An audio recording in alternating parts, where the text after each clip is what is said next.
وَلَقَدْ يَسَّرْنَا الْقُرْآنَ لِلذِّكْرِ فَهَلْ مِن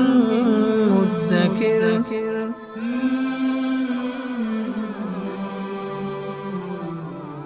آیت نمبر 6 سورہ طلاق۔ اعوذ باللہ من الشیطان الرجیم، بسم اللہ الرحمن الرحیم۔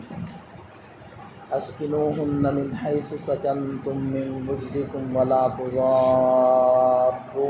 لتضیقوا علیہن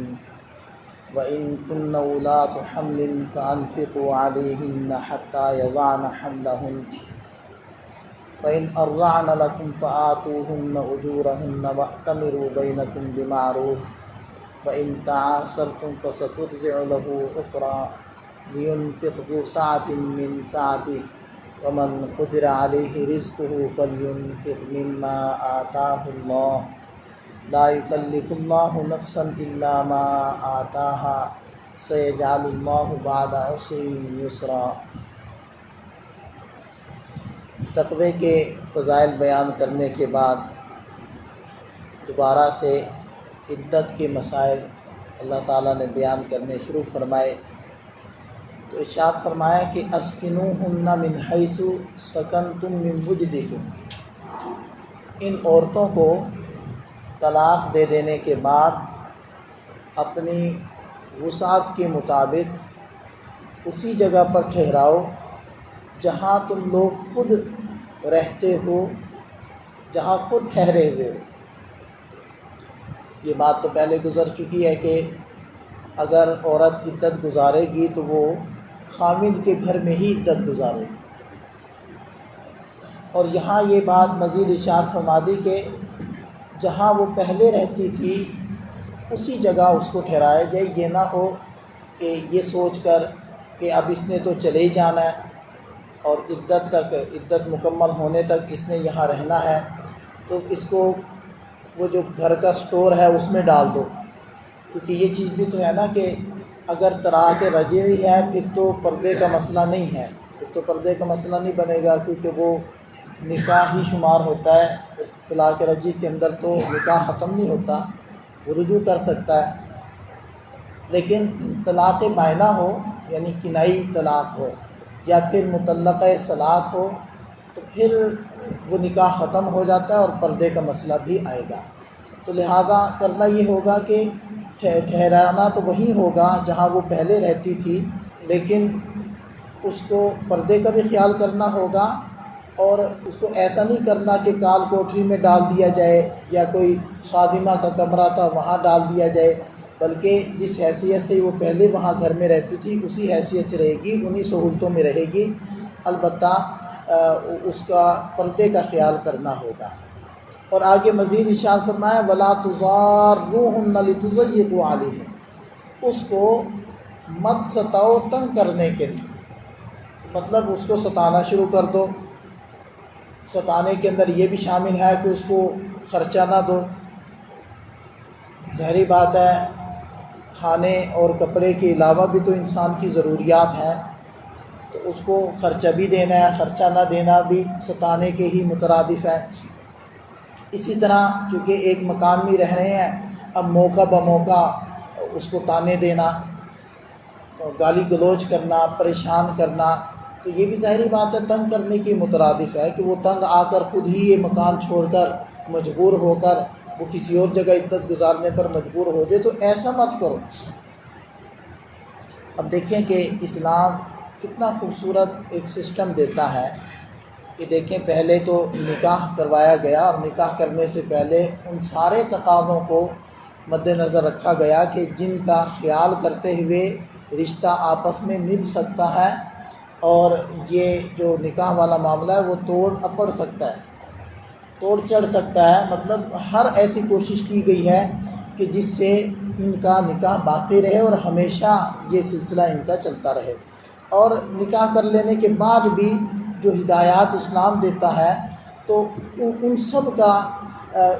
ہدایات کا مقصد یہی ہے کہ ان کا تعلق آپس میں باقی رہے، ختم نہ ہو۔ لیکن اگر کوئی ایسی مجبوری پیش آ گئی تو پھر ختم بھی کرنا ہے تو اس کو بھی کسی اصول اور ضابطے کے مطابق ختم کرنا ہے، اور اس کو بھی کسی حد کے اندر رہتے ہوئے ختم کرنا ہے۔ یہ نہیں ہے کہ آدمی اب حدود سے باہر نکل جائے، آپے سے باہر ہو جائے اور ہر طرح سے اس کو پریشان کرنے لگے، تنگ کرنے لگے، نہیں۔ دیکھیں کہ اسلام یہ کہتا ہے کہ دوستی کرنی ہے تو کسی حد میں رہ کر کرو، دوستی کرنے کے بھی کچھ اصول ہیں، کچھ ضابطے ہیں، اور اگر دشمنی کرنی ہے تو وہ بھی کسی حد میں رہ کر کرو، دشمنی کی بھی کچھ ضابطے ہیں۔ یہ نہیں ہے کہ دشمنی کے اندر اگر آپ آؤ تو حدود سے باہر نکل جاؤ اور جو اس کی صفات ہیں ان کو بھی برائیاں بنا کر پیش کرنے لگ جاؤ، ایسا نہیں ہے، حد میں رہو۔ تو یہ دیکھیں کہ یہ ایک تعلق ختم کیا جا رہا ہے تو اس کی حدود بھی بیان کی جا رہی ہیں کہ اس کو وہیں رکھو جہاں وہ رہتی تھی، اور اس کو ستاؤ نہیں کہ وہ پریشان ہو جائے اور پھر وہ گھر چھوڑنے پر مجبور ہو جائے۔ وَإِن كُنَّ أُولَاتُ حَمْلٍ، اور اگر وہ عورتیں حمل والی ہوں، امید سے ہوں، فَأَنفِقُوا عَلَيْهِنَّ، اب ان کے اوپر خرچ کرتے رہو، حَتَّى يَضَعْنَ حَمْلَهُنَّ، یہاں تک کہ وہ اپنے حمل کو جن لیں۔ دیکھیں ویسے تو کوئی بھی عورت ہے، اس کو جب طلاق دے دی گئی تو اس کو ٹھہرانا ہے، اس کے اخراجات کا بھی خیال کرنا ہے، لیکن اس کی عدت کتنی ہوگی؟ 3 ماہ۔ لیکن جو حمل والی ہے، امید سے ہے، اس کی عدت تو ہو سکتا ہے پورے 9 مہینے اس کو وہاں رہنا پڑے، ایک لمبا وقت ہے، تو اس کے لیے الگ سے علیحدہ سے اللہ تعالیٰ نے ہدایات عطا فرمائی کہ اگر وہ امید سے ہے تو پھر جب تک وہ پیدائش کا عمل نہ ہو جائے اس وقت تک اخراجات وہ سارے مرد کے ذمے۔ فَإِنْ أَرْضَعْنَ لَكُمْ، اور اگر جب وضع حمل ہو گیا، پیدائش ہو گئی، اس کے بعد اب دیکھیں پیدائش ہو گئی تو جو تعلق تھا وہ ختم ہو گیا، عدت ختم ہو گئی، اور یہ عورت اس مرد کے لیے اجنبیہ ہو گئی، یہ مرد اس عورت کے لیے اجنبی ہو گیا۔ البتہ جو اس عورت کی گود کے اندر اولاد ہے وہ اس مرد کی ہے، تو یوں کہیں گے کہ اس کے پہلے خامد کی اولاد ہے۔ تو اب اس نے اس بچے کو فیڈ کروانا ہے، دودھ پلانا ہے۔ اب یہ عورت تو اجنبیہ ہے لیکن اس بچے کی بہرحال ماں ہے، تو ارشاد فرمایا کہ فَإِنْ أَرْضَعْنَ لَكُمْ فَآتُوهُنَّ أُجُورَهُنَّ، اگر یہ عورت اس بچے کو دودھ پلانے کے لیے اجرت کا مطالبہ کرنا چاہے تو کر سکتی، اور حکم دے دیا فَآتُوهُنَّ أُجُورَهُنَّ، تم اس عورت کو اس کی اجرت ادا کرو۔ یہ نہیں ہے کہ تم کہو کہ جی ہم نہیں دیتے، یہ تو تمہارا بھی بچہ ہے۔ دیکھیں اولاد باپ کی طرف منسوب ہوتی ہے، اور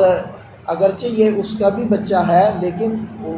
اصل تو باپ کی طرف منسوب ہوگا، اور اس عورت کا اس خامد سے تعلق ختم ہو چکا ہے، عدت ختم ہو چکی ہے اور یہ عورت اجنبیہ ہو چکی ہے، لہذا اگر وہ اجرت کا مطالبہ کرنا چاہے تو کر سکتی ہے، لیکن ضروری نہیں ہے کہ وہ کرے، آخر اس کا بھی تعلق ہے۔ لیکن اگر وہ مرد کے نکاح میں ہوتی تو پھر تو وہ اجرت کا مطالبہ نہیں کر سکتی تھی، اب نکاح باقی نہیں رہا، لہذا اب ایک اجازت ہے کہ یہ کرنا چاہے مطالبہ تو کر سکتی، اور اگر نکاح میں ہوتی تو پھر تو ظاہری بات ہے عورت کی ذمہ داری تھی، والوالدات یرضعن اولادہن، یہ تو پھر ذمہ داری ہے عورت کی کہ پھر وہ بچے کو دودھ پلائے۔ تو بہرحال ارشاد فرمایا کہ پھر ان کو ان کی اجرت دو، وَأْتَمِرُوا بَيْنَكُمْ بِمَعْرُوفٍ، اور آپس میں اجرت کے معاملے میں دستور کے موافق مشاورت کر لی جائے۔ یہ نہیں ہے کہ عورت بہت زیادہ اجرت کا مطالبہ کرنے لگ جائے اور وہ مرد کے لیے پریشانی کا سبب نہ بنے، اور مرد وہ کنجوسی نہ کرے کہ جی نہیں جی ہم تو صرف اتنا دیں گے، اس سے زیادہ نہیں دیں گے، بلکہ اس کا آسان حل یہ فرما دیا کہ وَأْتَمِرُوا بَيْنَكُمْ بِمَعْرُوفٍ، اس معاملے میں